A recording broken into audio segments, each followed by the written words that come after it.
지금 사실은 우리가 전쟁을 걱정할 게 아니에요. 전쟁이 끝나고 났을 때 트럼프가 청구서를 가지고서 우리한테 뭘 요구할지 하는 거예요. 그래가지고 자, 여러분 앞에 이제 청구서 잘 보세요. 자, 이참에 이래 됐는데 우리 한번 정리를 해봅시다. 관세부터 이야기할까요? 라고 확률도 되게 높아요. 이렇게 되고 나면 어쨌든 미국과 이란 이제 하고 나면은 결국은 한번 전쟁도 이제 어느 정도 이야기 되고 나면 재건도 뭐 이렇게 될 거란 말이죠. 그러면 항상 중동이나 이런 데서 재건 얘기 나오면 대한민국이 항상 수혜 기업이라고 또 이렇게 생각을 하는데, 그러면 이제 한국에도 혹시 뭐 기회 같은 게 올 수 있다라고 좀 보세요. 많았으면 좋겠는데 네. 안타깝게도 현재로는 그렇게 우리한테 기회는 그렇게 많지 않을 걸로 봐요.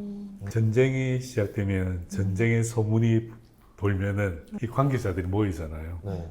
이 사람들은 전쟁을 어떻게 할 건가도 걱정하는 사람들이지만은 끝났을 때 어떻게 나눌까도 이미 많이 정리를 한 거죠. 그리고 또 전쟁 기간에 기여를 하는 기여도가 있잖아요. 공을 누가 많이 세웠느냐 그런 것도 있기 때문에 네. 그 미리 어찌 보면은 자신들의 포션을 나눴을 확률이 높고 이미 이 정도 되면은 스탠바이 하고 있을 거라고 보죠. 우리나라 입장에서는 아쉽지만은 재건에 그렇게 크게 참여할 수 있을까? 일부는 참여할 수 있을 거예요. 왜냐하면 가성비로. 왜냐하면 저 사람들이 직접 하겠지만 저 사람 어쩌면 컨트랙터들이거든요. 네. 내가 계약을 할 수 있는 갑으로서 실제 계약 당사자를 할 수 있는 권리를 가진 사람인데 그 안에 건물을 짓네, 시멘트를 보내네, 뭐 이런 것들 같은 디테일은 결국 하도급식으로 내려올 거거든요. 그렇죠. 그래서 우리가 두 계약자는 안 되겠지만은 그 안에 하도급 계약으로서 참여할 수는 있다. 특히 담수 같은 거라든지 발전이라든지 이런 것도 우리가 사실은 중동에서 이미 많은 고객을 확보하고 있고 네. 좋거든요.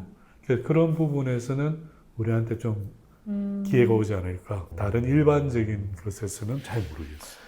근데 이번에 보면 전쟁을 미국이 혼자 다 단독으로 거의 하는 거잖아요. 네.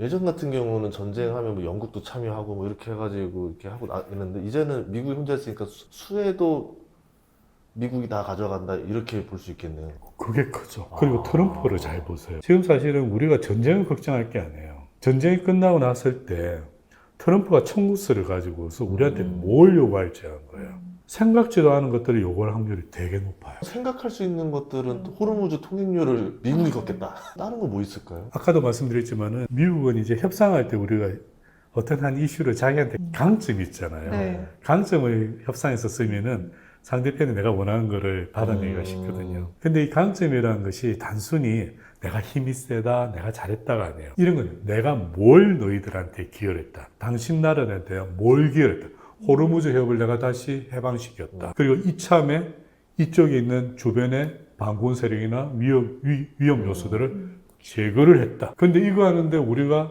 항공모함 전단이 세 개의 전단이 가고 토마호크 미사일을 수백 개를 쐈고 병사들까지 실질적으로 사망한 전사한 게 있다. 이 청구서를 굉장히 크게 만들 거예요. 그러겠죠. 근데 그걸 언론에 노출하진 않아요. 부르죠. 불러가지고 자, 여러분 앞에 이제 청구서 잘 보세요. 근데 그 청구서 아까 말씀드렸다시피 단순히 얼마의 비용을 썼으니까 n분의 1로 하자가 아니라는 거예요. 그렇죠. 자, 이참에 이래 됐는데 우리 한번 정리를 해봅시다. 관세부터 이야기할까요? 라고 확률도 되게 높아요. 그리고 특정 산업에 대해서 석유부터 하겠죠. 요 산업에 대해서의 시장 통제력이라든가 여기다가 어찌 보면 새로운 항목의 코스트, 청구 항목 만들지도 몰라요. 그래서 끝나고 나면은 저는 경악할 거라고 봐요. 세상에 우리한테 이런 걸 요구를 하는구나. 그런데 그 요구받은 것이 우리의 신문지상이나 방송에 노출할 수 있는 것도 있지만은 어떤 것들은 차마 노출하지 못한 것도 많을 거예요. 그렇겠죠. 그리고 제일 큰 것 중에는 미국의 방산업체가 아주 이번에 호기를 맞았다고 봐요. 첫 번째, 왜 우리 걸 우리만 쓰게 만들었느냐. 너희들도 비축해라. 첫 번째 제일 큰 거는요. 이 방산업체들이 미국의 동맹국이나 관련된 국가들한테 거의 강매를 하기 시작할 거예요. 안 쓸 수가 없게 될 거예요. 그것부터 시작해서 주요한 산업에서 미국이 자기가 평소에 하고 싶었던 그런 구조와 그런 시스템을 만들어 갈 거예요. 그걸 예측을 해야 돼요. 지금 전쟁이 어떻게 될 거 아니에요. 미국은 우리한테 어떤 청구서를 갖고 있고 그것이 우리 산업과 우리 경제와 우리 외교에 어떤 영향을 미칠지를 미리 돌려야 돼요. 그런데 그게 불가능한 건 아니에요. 우리는 그것을 미국을 이용해서 미국에 대한 대응법을 만들 수 있습니다. AI입니다. AI는 정보가 굉장히 많잖아요. 시스템 잘 돼 있고. 근데 AI를 우리가 특히 미국과의 대응에서 잘 써야 되는 게 AI가 미국에서 만들었다는 거고, 어찌됐든 간에 각양각처의 미국의 정보들이 들어가 있고, 미국인이 생각하는 사고방식으로 사실은 만들어진 거예요. 그래서 AI를 잘 써서 예측해 볼 수 있을 거예요. 그래서 미리 AI를 써서 준비하고 상세한 디테일한 정보도 시뮬레이션 돌리는 거죠. 그럼 미국도 마찬가지예요. 미국도 AI를 요번에 전쟁에서 그랬다잖아요. 미사일을 언제 어디에 쏴야 돼? 옛날 같았으면 병사들이 앉아서 막 계산하고 그렇죠. 두드리고 했는데 안 했다잖아요. AI한테 물었다잖아요. 어떻게 하면 되니? 이렇게 하세요. A안, B안, C안. 저는 B안을 유력하게 봅니다.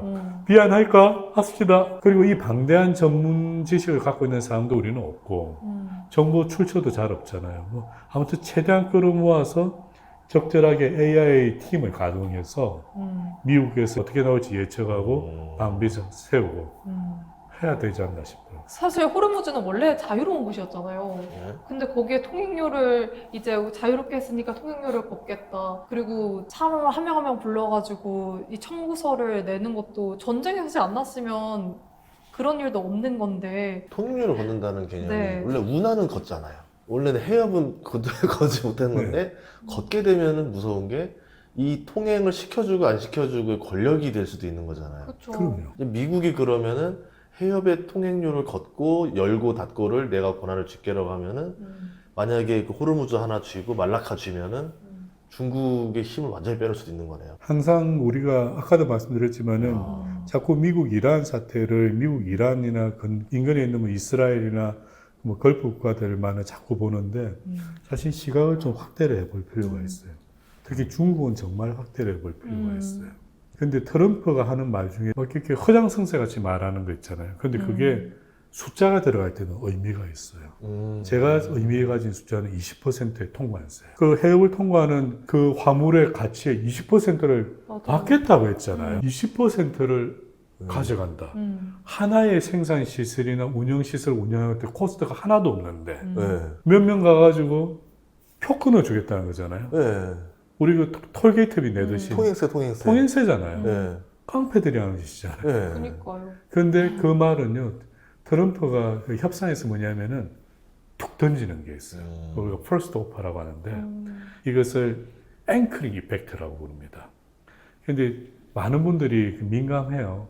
첫 번째 무슨 조건을 어떻게 던지냐를 되게 중요하게 봐요. 근데 20%를 던져, 곧 철회는 했지만은 저걸 딱 보면은 트럼프가 미리 분위기를 띄운 거죠. 나 끝나고 나면 받을 거야. 통행세라고 말했지만 어떻게든 내가 받아낼 거야 라고 말을 한 거예요. 그 통행세를 꼭 해협에서 받을 필요 없어요. 보내면 되잖아요, 청구서를. 여기서 안전세라든지 안전비용이라든지 통행 안전보장 비용이라든지 네. 항목은 만들면 되잖아요. 근데 그것도 어떻게 쓰겠다고 하니까 이 지역의 안보를 강화하고 이 지역을 통과하는 여러 국가들의 더 안전한 환경을 조성하는 데 들은 비용이다라고 해버리면 되잖아요. 그러니까 트럼프 행정부의 특징은 이전 행정부하고 정말 달라요. 작년에 4월 달에 관세 얘기할 때는 약간 의무적인 느낌이 아니라 약간 깡패 느낌이 강했다면 이번에 네. 전쟁은 의무적인 느낌을 좀 주는 걸 수도 있네요. 아까 말한 대로 20%라 했는데 근데 미국에 얼마 이상을 투자하면 뭐 한국 같은 데 그렇죠. 탐나는 게 니네 반도체 너무 탐나는데 메모리 반도체 그렇죠. 미국에 뭐 5천억 달러 이상 투자해주면 15% 낮춰줄게. 이런 딜까지 건다는 거예요. 그렇죠. 그러니까 우리 정부에도 하는 거예요. 우리가 계산해 보니까 대한민국 정부가 1년에 평균 뭐 한 800억, 1000억 달러 저 원유를 네. 여러분들 갖고 가는데 1000억 달러 20%하면 얼마예요? 딱 물어보는 200억 달러요. 예를 들면은 자, 그게 통행세인데 낼까요? 아, 그건 너무 어렵습니다. 저희 정유업계가 어렵고 뭐 이렇게 할 거잖아요. 네. 자, 그러면은 요거를 좀 나눠 봅시다. 우리 서로 수용할 수 있는 걸 나눠 봅시다. 그러면 탁 던지는 그거예요. 삼성 반도체 뭐 기형이나 그런데 뭐 많이 짓는다고 드는데 꼭 그렇게 할 필요가 있나요? 우리 뭐 아리조나나 이런데 좀 해보면 어떨까요? 하면서 역제한을 걸어버리는 거죠. 그래서 그쪽에서 만약에 아리조나에 300억 투자한다? 내가 감면해 드릴게요, 이거는. 그거는 우리가 받는 게 아니잖아요. 하면서 주고받기를 할 거라는 거죠. 근데 그걸 누구 앞에서 온다? 대한민국 정부 앞에 딱 세우는 거죠. 그리고 기업에 딱 세우고 압박 주는 거죠.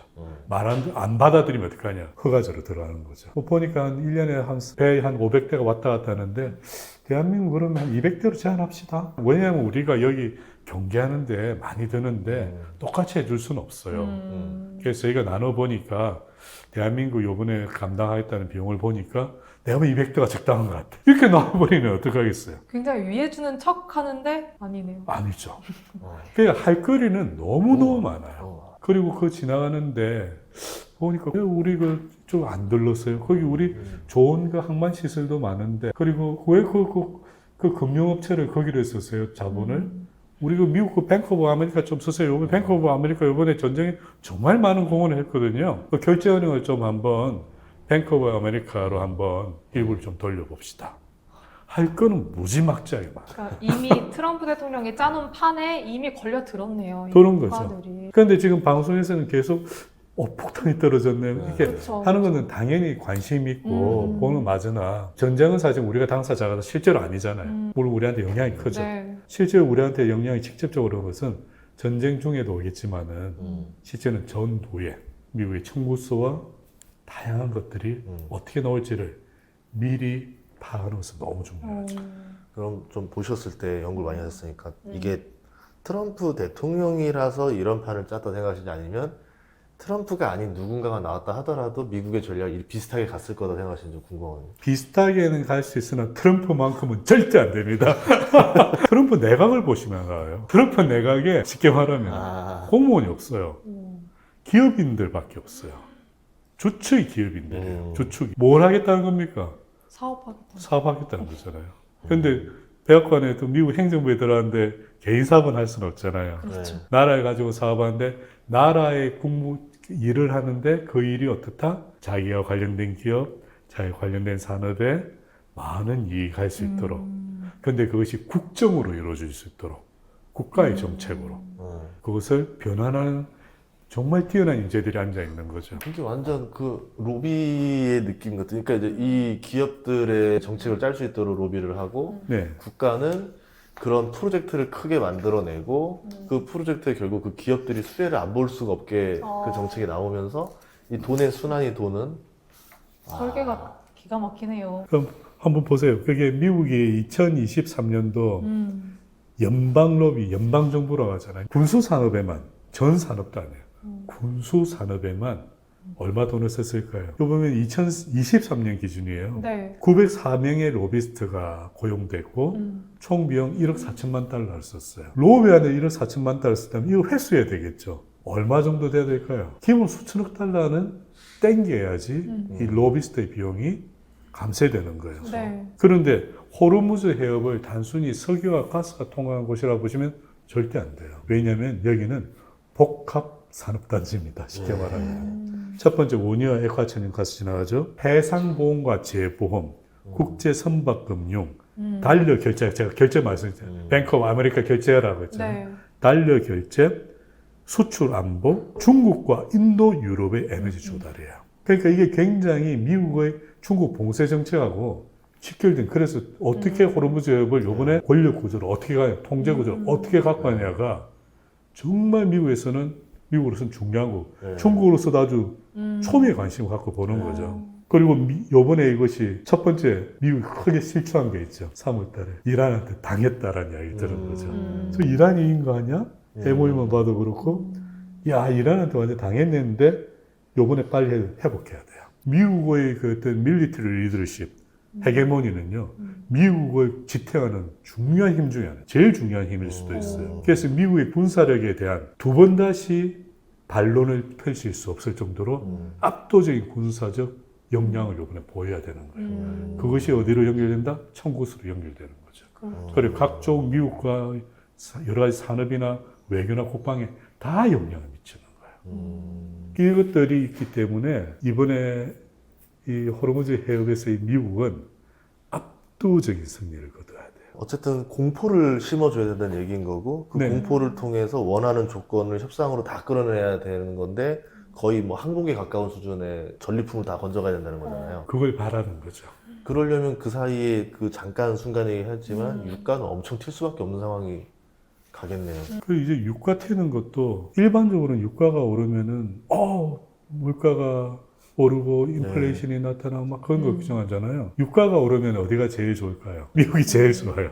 어디서 그것이 벌써 징후가 딱 나타납니까? 석유화학 쪽. 석유화학 쪽 선물 시장에서 나타나요. 네. 근데 아까도 말했지만 참 이게 미국이 중국 잡으라 러시아 잡으려 하는데 러시아 잡는 유일한 방법이 유가와 석유가스를 낮추는 건데 지금은요 고공행진하잖아요. 저게 끝나고 나면은 다시 한번 러시아가 힘을 얻는단 말이에요. 러시아가 힘을 얻으면은 중국이 반사적으로 힘을 얻어요. 또 그렇게 돼요. 그렇게 돼요. 이게 중국과 러시아는 서로가 사랑해서 서로 돕는 게 아니라 네. 서로 사실 별로 안 좋아해요. 역사적으로 중국과 맞아요. 러시아는 네. 서로 사랑하는 나라가 절대 아니에요. 네. 그런데 중국과 러시아는 상호 보완 관계에 있는 거예요. 특히 경제 문제, 경제가 방위이기 때문에 여기서 상호 보완 관계가 있거든요. 그래서 사실은 미국이 이런 전쟁을 통해서 막 집중하지만은 사실은 러시아는 되게 좋죠. 다만 러시아가 지금 러우 전쟁 때문에 네. 그 효과를 다 못 보고 있죠. 그래서 우크라이나가 미국에 너무 고마운 걸 하잖아요. 러시아의 정유 시설을 계속 파괴해 주잖아요. 그래서 돈은 못 벌게. 그래서 저는 우크라이나가 러시아의 정유 시설을 때리는 거는 전부 되게 놀랐어요. 왜냐하면요, 꼬마가 초등학생 3학년이 동네에 있는 20몇 살 동네 짱한테 돌멩이 던지는 똑같은 거예요. 그죠? 그렇죠. 넌 저걸 왜 하지 생각했어요. 음. 그런데 가만 보니까 해야 되는구나. 아. 미국의 지지를 받아야 되잖아요. 그런데 미국이 할 수는 없잖아요. 누군가 대응을 해줘야 되잖아요. 그러니까 우크라이나가 적절하게 그걸 해주는 거예요. 그러니까 우크라이나를 봐서는 그걸 하잖아요. 미국이 어떻게 해요? 알게 모르게 스포팅 할 수밖에 없어요. 청구서 깎아줄 것 같아요. 그러면 네. 제가 미국이라면 우크라이나한테 전쟁을 계속해라. 한 100년 해라. 계속 소모시키는 거지, 러시아를. 저는 우크라이나 러우 전쟁을 어떻게 이란 미국과 전쟁 연결시키냐, 뭐 여러 가지 것들이 있어요. 여러 가지 것들이 있는데 러시아는 우크라이나를 다 장악하는 것보다는 그 지역에서의 통행 컨트롤력을 갖고 싶어 하잖아요. 그 크림 반도도 있고 사실은 네. 러우 전쟁은 크림 반도의 폭속에서 시작됐잖아요. 사람들이 많이 그걸 잊어요. 그러니까 크림 반도가 전략적으로 중요하냐? 굉장히 중요한데 군사적으로 중요한 것보다 더 중요한 것은 그 밑으로 러시아산 가스가 서구로 가는 통로가 네. 있는 거예요. 그걸 러시아가 좀 안전하게 갖고 있고 싶으면 그냥 워낙 좋은 현금 창출하는 파이프잖아요. 네. 그런데 자꾸 우크라이나가 사태를 일으키니까 너무 미운 거예요, 이게. 그러니까 이참에 그래, 이쪽을 정리를 하자라고 하는 그런 측면으로도 러시아하고 우크라이나 전쟁이 일어났거든요. 그러니까 국제시장에서는 그걸 보면 어때요? 러시아 소유가서 내가 계획했지만 저게 잘못하면 안 들어올 수도 있겠네라는 불신이 주장되잖아요. 그거 되게 중요한 거예요. 그러면 러시아는 어떻게 돼요? 가격을 깎아줘야 돼요. 그러니까 이런 것들이 러시아가 이런 호황기에 석유와 가스 어찌 보면은 가격 상승 호황기에 누릴 수 있는 것을 우크라이나를 통해서 제어하고 있는 것도 있죠. 그러면 이제 네. 협상 AI 얘기를 통해서 나중에 그러면 휴전 얘기 나온다 하더라도 휴전 네. 나오고 협상 나오고 이제 뭐 이런 네. 보상안 나오고 할 때 그게 AI를 통해서도 그럼 미국이 내가 뭘 받아낼까?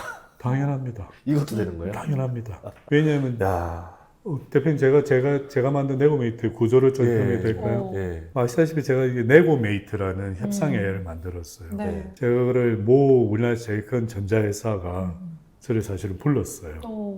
불러서 제가 AI를 만들고 있다고 하니까 어떤 내용인지를 제가 몇 시간을 시연을 하고 했어요. 그분의 결론은 그거예요.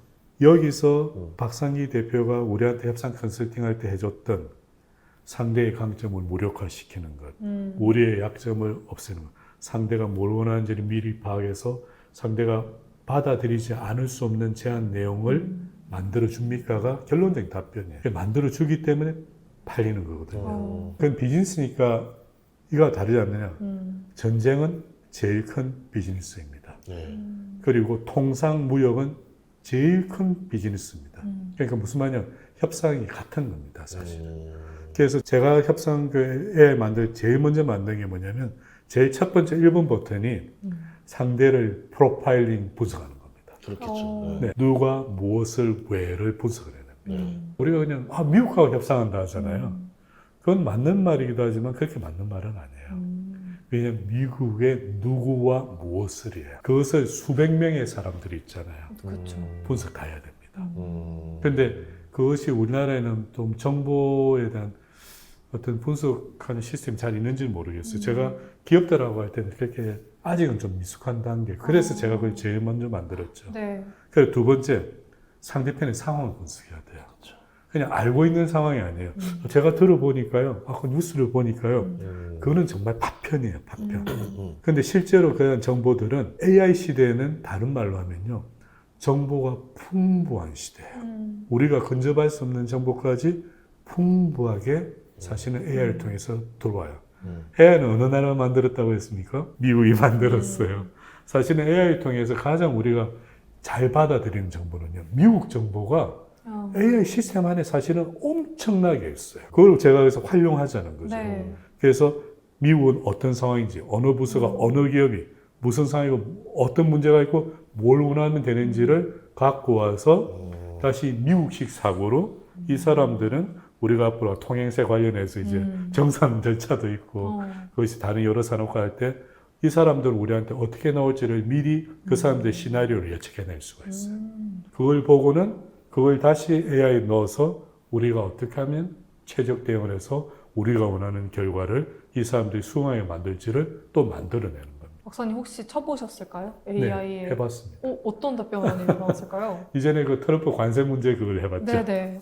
그 답이 좀 나오더라고요. 그러니까 제일 먼저 뭐 나오냐면 이 사람이 타겟이라고 딱 나와요. 이 사람이 타겟이고 어느 재무장관은 이렇게 나오고 트럼프 대통령이 이렇게 나오고 이게 나오는데 이 사람들 여론 논리다. 그걸 나와요. 네. 그럼 이 사람들 우리한테 어떻게 나올까 좀 나와요. 그게 기사 보면 좀 맞아요, 실제로. 그걸 가지고서 정밀하게 계속 다듬어 가는 거죠. 그래서 저는 어떤 한 사람의 아주 뛰어난 어떤 삼국지처럼 뭐 제갈공명 같은 사람을 현대는 이렇게 크게 맞지는 않는 것 같아요. 네. 그것보다는 뛰어난 인력들이, 우리나라에 뛰어난 인력들이, 정부든 외교든 기업인 뛰어난 인력들이 잘 만들어진 AI를 통해서 그분들의 역량을 더 극대화해서 그 어느 때보다 대한민국의 대외 기업이든 정부든 그곳에서 정말 치밀한 협상을 펼쳐서 특히 지금 미국과 이란 전쟁이 다 끝날 때쯤 네. 미국 이란한테 굉장히 강한 청구서를 다각적인 옵션을 가지고 들어올 텐데 그것을 어떻게 막을 것이며 막는 수준을 넘어서 역이용하는 그걸 통해서 오히려 역제한을 하는 이렇게 하면 어떻겠습니까? 하는 것을 우리가 정부와 기업들이 합심해서 할 수 있다면은 미국과 이란의 전쟁은 우리한테 위험이나 우리한테 큰 부담을 가져준 전쟁이 아니라 그것에서 멈추지 않고 아니 오히려 우리의 국방 외교와 우리의 산업에 미국과 이전에 좀 부족했던 것을 보완하고 더 나은 구조로 이끌어갈 수 있는 기회도 될 수 있다고 생각합니다. 그런 측면에서 AI는 굉장히 중요하다고 봅니다. 그러면 협상 AI만 그럼 예를 들어 일반인들도 쓸 수 있는 거예요? 아니면 민간 기업도? 물론 쓸 수 있습니다. 그래서 제가 고민했던 게 AI에서 제일 혁신적으로 좋은 방법이 뭐냐면은 누구나 질문을 할 수 있다는 거예요. 프롬프트를 쓸 수 있어요. 네. 그래서 시중에 또 그 서점 가면 막 어떻게 하면 프롬프트를 잘 쓸 수 있는가. 네. 그리고 그거 가지고 돈 버는 분들도 꽤 많아요. 있어요. 예. 그런데 문제는 그 AI를 쓸 때 두 가지 요건이 필요한데 프롬프트를 굉장히 잘 쓰는 전문가 역량도 필요하고 또 하나는 그 분야에 대한 전문가가 쓰는 게 사실은 좋죠. 그렇죠. 그래서 정확하게 전문가적 역량과 지식을 바탕으로 해서 전문가적인 프롬프트를 쓰면 좋은데 사실은 이런 도메인 날리지의 전문가가 프롬프트의 전문가가 한 몸으로 되는 것은 확률이 1%도 안 됩니다. 네. 그 말은 무슨 말이냐? AI를 줘도 효과적으로 쓰기가 어렵습니다. 그래서 실제로 기업이나 정부에서는 AI를 못 쓰죠. 대표님도 워낙 전문가시니 아시겠지만 네. confabulation이라는 게 있잖아요. 네. hallucination. 환각률. 예. 그래서 제가 조사해보니까 미국이나 그 국제연구소에 조사해봤더니 이 환각 문제가 50% 정도 돼요. 어우, 높네요. 실제로 그 정도 돼요. 그래서 제가 만든 네고메이트는 뭐냐면은 전문가가 아니라 된다. 그다음에 프롬프트를 못 써도 된다. 제가 프롬프트를 없애버렸습니다. 오. 프롬프트를 쓰지 마시라고. 제가 보니까 프롬프트는 너무 편리하고 좋으나 프롬프트를 작성하는 순간 퀄리티는 떨어진다. 그래서 결론은 프롬프트를 쓰지 않게 한다. 그럼 어떻게 하냐? 미리 완벽한 프롬프트가 내장되어 있는 프로그램을 준다는 거죠. 선택만 하면 되는 거네요? 네, 선택만 하라는 거죠. 그러니까 그 선택만 할 수 있도록 분석도 미리 가장 빈번하게 쓰이는, 그리고 반드시 해야 되는 필수 분석들을 넣어놓고, 다음에 가장 빈번하게 쓰고 가장 효과적인, 제가 25년을 협상 컨설팅을 했잖아요. 연구도 하고. 그래서 이런 것들이 충분히 녹아들어 있어서 일반인들, 심지어 협상 전문가라 하더라도 만들 수 없는 네. 그것이 이미 내장되어 있는 그런 그것을 만들었기 때문에 그것을 쓰시면 정말 편할 거다. 서류를 검토할 필요도 그냥 업로드만 넣으면, 관련된 업로드만 넣으면 나온다는 거죠. 왜냐면 이제 이거를 기업분들도 쓸 수 있겠지만 저희 주식 투자자들이다 보니까 네. 협상안이 어떻게 나올 것 같냐 이런 것들을 통해서 예측. 대충 감이 오는 거죠. 미국에서 주택 사업을 누가 땡기고 뭘 땡기면은 미국의 어떤 기업들이 가장 주력으로 뜰 거고 이 사람들과 협상하는 관련자들, 미국 정부의 참모진 누구 연관하게 다 보면은 대충 어디가 수혜줄지 감이 좀 떨어질 것 같아서 나옵니다. 예, 그래서 오히려 이것도 일반인도 쓸 수 있다 하니까 네네. 잘 활용하면 좋을 것 같아가지고 네. 좋았었습니다. 네. 좋은 AI 많이 나오네요. 3년 정도 걸렸어요. 이야, 진짜 알겠습니다. 많이 쓰였으면 좋겠어요. 진짜 앞으로 네. 유용하게 또 간편하게 또 만드셨다고 하니까 네. 접근성을 이제 더 높여주신 네. 거잖아요. 알겠습니다. 오늘 덕분에 또 좋은 정보 들었습니다. 음. 저 물가 이제 앞으로 많이 오르겠네. 좀 전쟁을 더 음. 넓게 보게 된 것 같아요. 수업을 들은 것 같아요. 이렇게 전쟁을 보는 이런 시각을 또 달리 할 수 있는 시간이었어요. 저는 이제 물가 오르기 전에 빨리 삼계탕 사 먹어야 되겠다. 쌀 때 먹어야 되겠다. 그렇게 되나요? 물가는 계속 오르는. 왜냐면 선풍기 옛날에 2만 원이었거든요. 이제 올랐다. 4만 원대 됐잖아요, 벌써. 이것도 저렴하다 생각했는데 이거 오른 거네요. 자, 앞으로 더 오르겠죠, 물가는 계속. 그렇죠. 오늘이 가장 저렴한 때다.